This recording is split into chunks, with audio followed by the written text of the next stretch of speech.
আওয়ামী লীগ ওনার কাছে অ্যাপ্লিকেশন দিল যে ওনারা আওয়ামী লীগ করতে চায় আর বাকশাল করতে চায় না। শেখ সাহেব একসময় 7.5 কোটি মানুষের নেতা ছিল। জন্মদাতা বাপকে তো আপনি অস্বীকার করতে পারবেন না, মাকে অস্বীকার করতে পারবেন না, আপনার বোনকে অস্বীকার করতে পারবেন না। তো যারা এই রাষ্ট্রকে যুদ্ধ করে এনে দিল, এবং ইভেন আমরা শেখ মুজিবুর রহমানকেও তো আমরা কেউই আন্ডারমাইন করেনি, কিন্তু এই হাসিনা বা ওনার দলরাই ওনাকে আন্ডারমাইন করেছে। শেখ সাহেব একসময় 7.5 কোটি মানুষের নেতা ছিল, 6 দফা আন্দোলনের নেতা ছিলেন। লিবারেশনের সময় হয়তো উনি চেয়েছিলেন পাকিস্তানের প্রধানমন্ত্রী হবে, ডিফারেন্সটা ছিল এই। কিন্তু পরবর্তী পর্যায়ে উনি পাকিস্তানে চলে গেলেন। এখন কোন কারণে গেলেন এবং আমরা তখন ভোট দিছি উনাকে, এটা সত্য ছিল যে উনি পাকিস্তানের প্রধানমন্ত্রী হবেন। কিন্তু উনি আগের দিনও বলেছিলেন যে আলোচনা আগাচ্ছে, পূর্বানি হোটেলে সাংবাদিক সম্মেলনও করেছেন, ইয়াহিয়া ভুট্টো উপস্থিত ছিল। আবার তাজউদ্দিন সাহেব যখন টেপ রেকর্ডার নিয়ে বলছিলেন যে বঙ্গবন্ধু আপনি এইখানে একটা বক্তব্য দেন যাতে জাতিকে একটু আপনার স্বাধীনতা ঘোষণা দিয়ে দেন, তখন উনি বলেছিলেন যে আমাকে দেশদ্রোহী বানাইতে চাও কিনা, তাইলে নাকের তেল দিয়ে আমি 27 তারিখে হরতাল ডেকেছি। অর্থাৎ উনি স্বাধীনতার পক্ষে ছিলেন না, ওনার বক্তব্য নেই এটা তো। তো সেই কোণে শহীদ প্রেসিডেন্ট জিয়াউর রহমান বলতে, যখন তারা 25 তারিখ দিনমারি রাত্রে যখন BBC বাংলা বিভাগ সিরাজুর রহমান যখন শহীদ রাষ্ট্রপতি জিয়াউর রহমানের ভাষণ বাজিয়ে শোনালেন, আমরা স্পষ্ট আমরা গ্রাম থেকে শুনে, তখন বিবিসিতে, তখন টেলিভিশন ছিল না আমাদের, তখন ওই যে রেডিও আমরা বাজাতাম, তখন এই যে বাংলাদেশ নিয়ে আমরা কনসার্ন ছিলাম তখন যে কী হচ্ছে কী হবে, তখন এই বিবিসির নিউজ শুনতাম, ভয়েস অফ আমেরিকা বাংলা বিভাগ, এই দুইটাই আমরা তখন শুনতাম। এরপরে আকাশবাণী কলকাতা, তারাও নিউজ করতো। এটা ওই 3টা বেশিরভাগ বাংলাদেশের মাঝে, বিশেষ করে সিলেট অঞ্চলে তখন আমরা এই নিউজগুলি আমরা শুনেছি।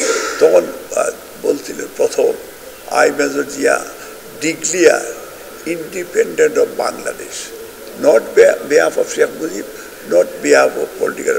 এটা ছিল প্রথম বিবিসির 26 তারিখে।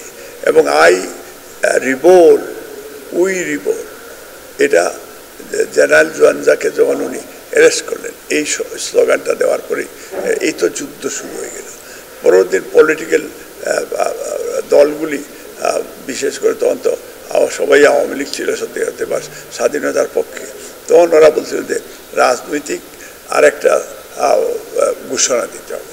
তখন উনি বলছিলেন আবার behalf of Sheikh Mujibur Rahman, because এটা আওয়ামী লীগের এরা সবাই মিলে তারা, এটা 27 তারিখে 26 তারিখে I major Zia declare independent of Bangladesh, এটা ওনার ওন। ওয়ালটন আবারও মিলিয়নিয়ার অফারে ওয়ালটন ফ্রিজ কিনে আপনিও হয়ে যেতে পারেন মিলিয়নিয়ার। উনি সুপ্রিম কমান্ডার হিসাবে উনি লাইকে কু করেছে। এই যে প্রথম 10 দিন উনি তো প্রেসিডেন্টের দায়িত্ব পালন করে যুদ্ধ পরিচালনা করে, তারপরে আপনার এই যে মুজিবনগর সরকার বলেন, আর তাজউদ্দিন সাহেব অস্থায়ী প্রেসিডেন্ট ছিলেন, প্রাইম মিনিস্টার ছিল তাজউদ্দিন, আর অস্থায়ী প্রেসিডেন্ট ছিল নজরুল ইসলাম। এটা 10 দিন পরে, এই 10 দিন general Zia, major Zia, he was A president of the nation তখন যুদ্ধের সময়।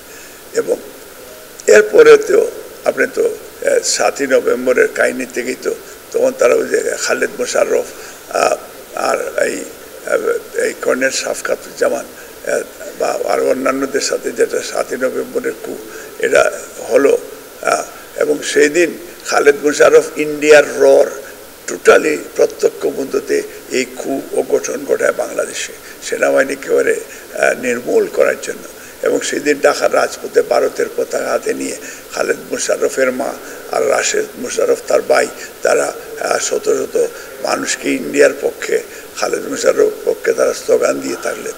তখন কিন্তু বাংলাদেশের দেশপ্রেমিক জনগণ টের পেয়েছে যে ইন্ডিয়া দেশটাই কভার করে ফেলতেছে। তখন কিন্তু সিপাহী এবং তখন জিয়াউর রহমানকে ব্রিগেডিয়ার খালেদ মোশাররফ বন্দিও করেছিল এবং সেই 3রা নভেম্বর থেকে 6 নভেম্বর বাংলাদেশে তখন কোনো সরকার ছিল না। তখনই কিন্তু এই বন্দি জিয়াউর রহমানের কর্নেল উসমানী থেকে শুরু করে বাকি যারা ছিলেন সিপাহী সব মিলে কিন্তু জিয়াউর রহমানকে উদ্ধার। জিয়াউর রহমান কিন্তু ক্ষমতায় জোর করে আসে নাই, এই যে জিয়াউর রহমানের প্রতি যে অপপ্রচার করছে। তারপরে জিয়াউর রহমান আবার বন্দি থেকে বেরিয়ে আবার সেনাবাহিনীকে কমান্ড করলেন বেরাকে ফিরে যাও, তখন তো আবার ওরা বেরাকে ফিরে গেল।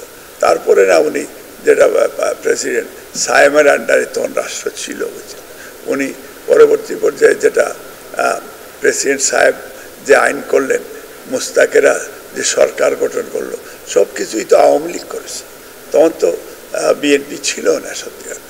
তার জিয়াউর রহমান হি ওয়াজ এ জাসনলি দেশপ্রেমিক, যে কারণে উনি রাষ্ট্রের পক্ষে যতটুকু পারছেন রাষ্ট্রকে ডিফেন্স করেছেন যাতে ইন্ডিয়ানরা দখল না করতে পারে।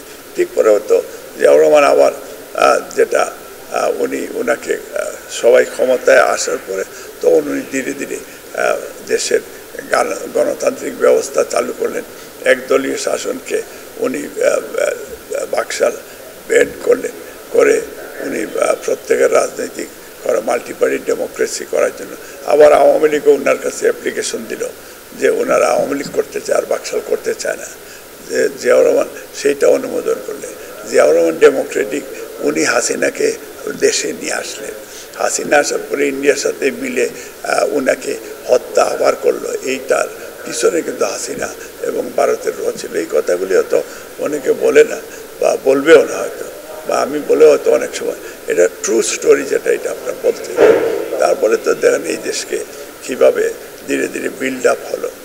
গার্মেন্টস ইন্ডাস্ট্রি জিয়াউর রহমানের সময় প্রত্যেকের ড্রয়িং রুমে পর্যন্ত 3টা মেশিন দিয়ে গার্মেন্টস তৈরি করা শুরু করলো। তারপরে আপনার গার্মেন্টস এক্সপোর্ট হলো দেশের বাইরে। ম্যান পাওয়ার এসে বাড়ি, এটি তখন মিনিস্টার ছিল, man power minister. Ziaur Rahman middle ইস্টের সাথে একটা গুড রিলেশনশিপ বিল্ড আপ করলেন, দেশের মানে ম্যান পাওয়ার এক্সপোর্ট করলেন যাতে রেমিডেন্স আসে। এইভাবেই তো জিয়াউর রহমান থেকেই তো মূলত শুরু। এখন এই জিয়াউর রহমানের যদি আজকে আপনি শ্রদ্ধা না করেন, জিয়াউর রহমানের যদি স্বাধীনতার ঘোষক না বলেন, আমি আমার বাবাকে যদি অস্বীকার করি, তাহলে আমি কোন ধরনের সন্তানই বা হব? তা আমরা এই জন্য মনে করি যে যেখানে জেনারেল এমএজ উসমানী মুক্তিযুদ্ধের সর্বাধিনায়ক ছিল, তারও নাম ইতিহাসে থাকার দরকার। শেখ মুজিবের যতটুকু কন্ট্রিবিউশন ছিল তারও নাম থাকুক, মৌলানা আব্দুল হামিদ খান বাসানি ওনারও নাম থাকুক। সবাই তো যার যতটুকু কন্ট্রিবিউশন এটা মেনশন থাকলেই তো হয়ে যায়।